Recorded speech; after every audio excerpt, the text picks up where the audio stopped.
जब भी हम पाताल लोक का नाम सुनते हैं तो हमारे दिमाग में क्या आता है? शायद एक अंधेरी डरावनी दुनिया, राक्षसों और बुरी शक्तियों का घर, है ना? एक ऐसी जगह जिसे हम नर्क या हेल जैसा कुछ समझ लेते हैं। सच कहूं तो मैं भी कुछ ऐसा ही सोचता था। लेकिन अगर मैं आपसे कहूं कि हमारे धर्म ग्रंथों में इसका जिक्र बिल्कुल उल्टा है, कि पाताल लोक असल में स्वर्ग से भी ज्यादा खूबसूरत, ज्यादा अमीर और ज्यादा आलीशान है। जब मैंने इस बारे में जानना शुरू किया तो मुझे जो पता चला उसने मेरी पूरी सोच बदल दी, और मैं चाहता हूं कि वो मैं आपके साथ शेयर करूं। देखिए, हिंदू धर्म ग्रंथों में ब्रह्मांड को समझने का एक बहुत ही सीधा तरीका है। इसे 3 मुख्य स्तरों में बांटा गया है।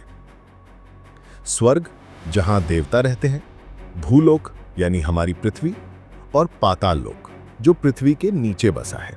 तो आखिर ये पाताल लोक है क्या? पुराणों के अनुसार ये कोई अंधेरी जगह नहीं, बल्कि बेहिसाब दौलत और चकाचौंध से भरी दुनिया है। एक बार देवर्षि नारद पाताल लोक घूमकर लौटे तो उन्होंने स्वर्ग में जाकर जो बताया वो हैरान करने वाला था। उन्होंने कहा कि पाताल लोक इतना चमकीला है कि वहां सूरज या चांद की रोशनी की जरूरत ही नहीं पड़ती। वहां रहने वाले नागों के फन पर लगी मणियों की चमक ही पूरे लोक को रोशन कर देती है। और यहीं पर सबसे दिलचस्प बात सामने आती है। पाताल लोक कोई एक जगह नहीं है। विष्णु पुराण और श्रीमद् भागवत महापुराण के मुताबिक ये एक के नीचे एक बने 7 अलग अलग लोकों का एक पूरा संसार है। इन 7 लोकों के नाम है अतल, वितल, सुतल, तलातल, महातल, रसातल और 7वां और आखिरी पाताल। हर लोक का अपना राजा है, अपनी कहानी है और अपनी एक अलग पहचान है। ये सिर्फ राक्षसों और असुरों की दुनिया नहीं है। यहां भक्ति है, कला है, माया है और कुछ ऐसे रहस्य हैं जो हमारी कल्पना से भी परे हैं। पाताल के 7 मंजिला संसार में हमारा पहला कदम अतल लोक में पड़ता है, और यहीं से पाताल लोक का असली रहस्य शुरू होता है। इस लोक का राजा है बल, जो मय दानव का बेटा है। मय दानव, जिसे असुरों का सबसे बड़ा आर्किटेक्ट माना जाता है। बल अपने पिता की तरह कोई निर्माता नहीं, बल्कि वो माया और भ्रम का स्वामी है। कहते हैं कि उसने 96 तरह की माया रची है, और उसकी हर माया किसी को भी अपने जाल में फंसाने के लिए काफी है। सोचिए, एक ऐसी जगह जहां आप कदम रखते हैं और वहां का राजा बल सिर्फ एक जम्हाई लेता है, और उसी जम्हाई से 3 तरह की बेहद खूबसूरत स्त्रियां पैदा हो जाती हैं। ये स्त्रियां आने वाले किसी भी पुरुष को एक खास किस्म का रस पिलाती हैं। उस रस को पीते ही उस इंसान को ऐसा महसूस होने लगता है कि वो दुनिया का सबसे शक्तिशाली आदमी है। वो अपना मकसद, अपनी पहचान, यहाँ तक कि अपनी मौत का डर भी भूल जाता है। वो बस उन्हीं स्त्रियों के साथ भोग विलास में डूब जाता है और हमेशा के लिए वहीं कैद होकर रह जाता है। अतल लोक, सीधे शब्दों में कहें तो एक मनोवैज्ञानिक जाल है, एक ऐसा ट्रैप जहां इंसान का अहंकार और उसकी इच्छाएं ही उसे फंसा लेती हैं। लेकिन जैसे ही हम अतल के माया जाल से नीचे उतरकर पाताल के दूसरे स्तर वितल लोक में पहुंचते हैं, सब कुछ बदल जाता है। यहां का माहौल पूरी तरह से अलग है। यहां कोई असुर राजा नहीं, बल्कि स्वयं भगवान शिव अपने एक रूप भगवान हाटकेश्वर के नाम से निवास करते हैं। और वो अकेले नहीं हैं, उनके साथ मां पार्वती यानी भवानी और उनके गण भी रहते हैं। ये बात पाताल लोक की पूरी धारणा को पलट कर रख देती है ना? वितल लोक की सबसे बड़ी खासियत है वहां बहने वाली एक नदी, जिसका नाम हट की है। माना जाता है कि ये नदी अग्नि के तेज से पैदा हुई है और इसका पानी सोना बनाता है। इसी सोने से यहाँ के निवासी अपने गहने बनाते हैं। यहाँ का वातावरण पवित्र और मंगलकारी है। भगवान शिव और मां पार्वती यहाँ सृष्टि की भलाई के लिए विहार करते हैं। ये स्तर हमें बताता है कि पाताल लोक सिर्फ माया और अंधकार का घर नहीं है, इसमें दिव्यता भी है, पवित्रता भी है और समृद्धि भी। एक ऐसा असुर राजा जिसकी भक्ति से प्रसन्न होकर भगवान विष्णु खुद उसके द्वारपाल बन गए। वितल के ठीक नीचे है पाताल का तीसरा स्तर, सुतल लोक। और यहां राज करता है महादानी असुर राजा बलि। हाँ, वही राजा बलि जो भक्त प्रहलाद का पोता था। इसकी कहानी हम सब ने सुनी है, लेकिन पाताल लोक के संदर्भ में इसका महत्व कुछ और ही है। राजा बलि ने अपनी शक्ति से तीनों लोकों को जीत लिया था, तो भगवान विष्णु ने वामन यानी एक बौने ब्राह्मण का अवतार लिया और बलि के यज्ञ में पहुंचे। उन्होंने बलि से दान में सिर्फ 3 पग जमीन मांगी। बलि ने हंसते हुए हां कर दी, लेकिन जैसे ही संकल्प पूरा हुआ, वामन ने अपना विराट रूप धारण कर लिया। उन्होंने पहले पग में पूरी पृथ्वी और दूसरे पग में पूरा स्वर्ग नाप लिया। जब तीसरे पग के लिए कोई जगह नहीं बची, तो बलि ने क्या किया? उसने अपना सिर भगवान वामन के चरणों में रख दिया। बलि की इस भक्ति और वचनबद्धता को देखकर भगवान विष्णु इतने प्रसन्न हुए कि उन्होंने बलि को सजा देने के बजाय उसे सुतल लोक का राजा बना दिया। कहते हैं कि सुतल लोक का वैभव इंद्र के स्वर्ग से भी कहीं ज्यादा है। और सिर्फ इतना ही नहीं, भगवान विष्णु ने हमेशा के लिए बलि के महल का द्वारपाल बनना भी स्वीकार कर लिया। ये स्तर इस बात का प्रतीक है कि सच्ची भक्ति किसी कुल या जन्म की मोहताज नहीं होती। भक्ति और धर्म के इस अद्भुत लोक से जब हम और नीचे उतरते हैं, तो पहुंचते हैं पाताल के चौथे स्तर तलातल लोक में। यहां हमारा सामना होता है मय दानव से। याद है अतल लोक का राजा बल? मय दानव उसी का पिता है। उसे दानवों का सबसे महान वास्तुकार यानी आर्किटेक्ट और मायावी शक्तियों का गुरु माना जाता है। उसी ने 3 उड़ने वाले नगरों त्रिपुर का निर्माण किया था। तलातल लोक उसी की कला का जीता जागता सबूत है।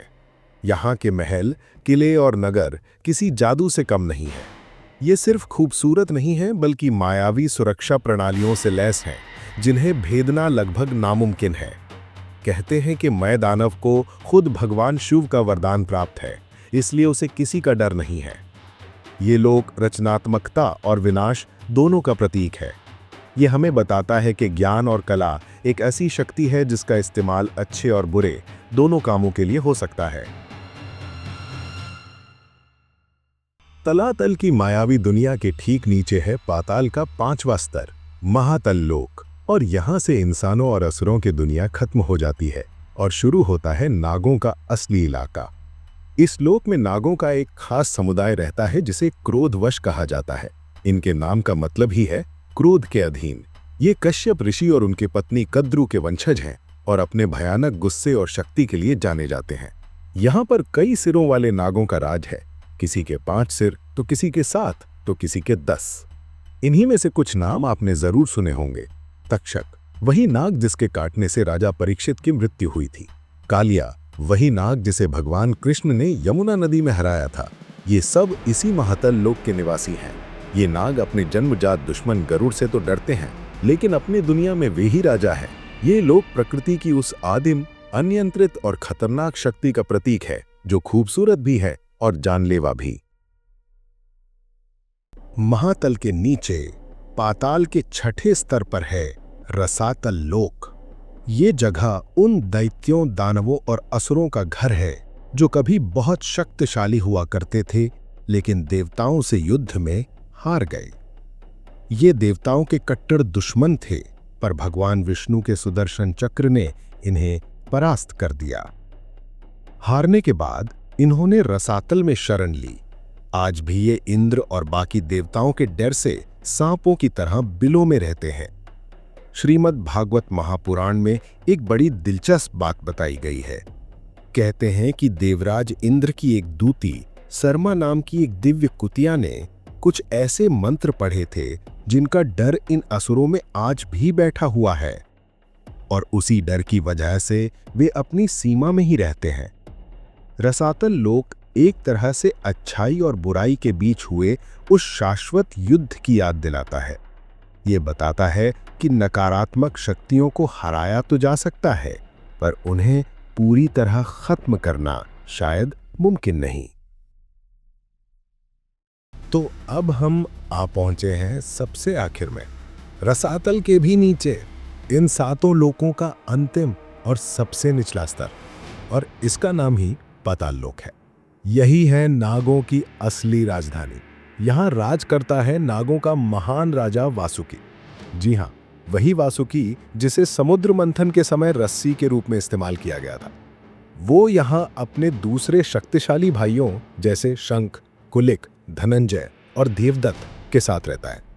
यहाँ के नागों की शक्ति और उनका आकार हमारी कल्पना से भी परे है। इनके कई कई सिर हैं, किसी के 100 तो किसी के 1000। लेकिन इनकी सबसे बड़ी पहचान है इनके फनों पर लगी महारत्न यानी मणियां। इन मणियों की चमक इतनी तेज है, इतनी शक्तिशाली है कि ये पूरे पाताल लोक के अंधकार को खत्म कर देती है। यही वजह है कि यहाँ सूरज या चांद की कोई जरूरत नहीं। ये मणियां ही यहाँ का सूरज है और यहाँ की चांदनी भी। ये लोक अपार शक्ति और बेहिसाब दौलत का केंद्र है। यहाँ के नाग महाक्रोधी स्वभाव के हैं और पृथ्वी के नीचे छिपे हर खजाने और हर रहस्य के रक्षक हैं। पाताल लोक सृष्टि की उस आदिम और मौलिक ऊर्जा का प्रतीक है जो हर चीज की नींव में मौजूद है। तो ये थे पाताल के 7 लोक, अतल की माया से लेकर पाताल की चमक तक। लेकिन सवाल अब भी वही है, क्या पाताल लोक सिर्फ पृथ्वी के नीचे बसी एक दुनिया है या इसका कोई और ज्यादा गहरा मतलब भी है? इसका जवाब हमें हमारी ही पौराणिक कथाओं में मिलता है।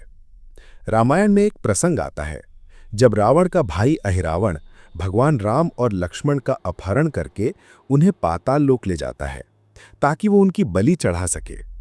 तब हनुमान जी पाताल लोक में घुसते हैं, अहिरावण का वध करते हैं और राम लक्ष्मण को वापस ले आते हैं। ये कथा सिर्फ एक कहानी नहीं है, ये बताती है कि भक्ति और दैवी शक्ति की पहुंच हर जगह है, चाहे वो जगह कितनी भी गहरी या रहस्यमय क्यों ना हो। दार्शनिक नजरिए से देखें तो पाताल लोक हमारे अपने मन का प्रतीक है। हमारा अचेतन मन, जैसे धरती के गर्भ में बेशकीमती हीरे जवाहरात और ऊर्जा छिपी होती है, वैसे ही हमारे मन की गहराइयों में हमारी दबी हुई इच्छाएं, हमारा छिपा हुआ ज्ञान और हमारी असाधारण शक्तियां जैसे कुंडलिनी सोई रहती हैं। पाताल लोक की यात्रा असल में अपने ही अंदर उतरकर उस छिपी हुई शक्ति को खोजने की यात्रा है। और हां, पाताल लोक को हमेशा राक्षसों से जोड़ा गया, लेकिन सच तो यह है कि इसे हमेशा धन और समृद्धि का स्रोत माना जाता है। नागों को खजानों का रक्षक कहा जाता है, जो इस बात का प्रतीक है कि दुनिया की सारी भौतिक दौलत इसी धरती के गर्भ से निकलती है। कुछ लोग तो ये भी मानते हैं कि शायद पाताल लोक सच में कोई जगह थी। कुछ इसे लैटिन अमेरिका की माया सभ्यता से जोड़ते हैं, क्योंकि उनकी संस्कृति में भी सांप की पूजा और पिरामिड जैसी चीजें मिलती हैं। हालांकि ये सिर्फ एक थ्योरी है। चाहे जो भी हो, एक बात तो साफ है, पाताल लोक नर्क नहीं है। ये एक रहस्यमयी, शक्तिशाली और दौलत से भरी दुनिया है जो हमें बताती है कि जिसे हम नीचे या अंधकार समझते हैं, वहां भी रोशनी, दिव्यता और जीवन का एक अनूठा रूप मौजूद हो सकता है।